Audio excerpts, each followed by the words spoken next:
مرکزی تنظیم تاجرہ گجرانوالہ چیئرمین میاں فضل الرحمان صدر خواجہ انور احمد شیخ نے گجرانوالہ کا تاجروں کو خوشخبری سنا دی. اسی حوالے سے بات کرتے ہیں اپنے نیوز ایڈیٹر عبداللطیف شیخ سے. جی عبداللطیف بتائے گا کیا تفصیلات ہیں آپ کے پاس؟ جی حکومت کا بڑا فیصلہ. 15 رمضان سے زیادہ تر کاروبار کھولنے اور لاک ڈاؤن میں 70% تک نرمی کرنے پر اعلیٰ سطح کے اجلاس میں اتفاق رائے ہو گیا.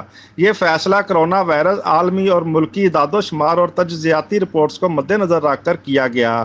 رمضان المبارک کے دوسرے عشرے میں اکثر دکانیں، مارکیٹیں، بازار، صنعتیں چند شرائط اور احتیاطی اقدامات پر عمل درآمد کی ضمانت کے ساتھ کھول دیے جائیں تاکہ لاک ڈاؤن سے متاثرہ لاکھوں محنت کش دکاندار، دیہڑی دار دوبارہ اپنی تگ و دو میں لگ جائیں. اس کے ساتھ ساتھ عوام کو خوراک، ادویات سے ہٹ کر دیگر ضروریاتی زندگی کی اشیاء کی خریداری اور عید کی شاپنگ کا موقع مل سکے.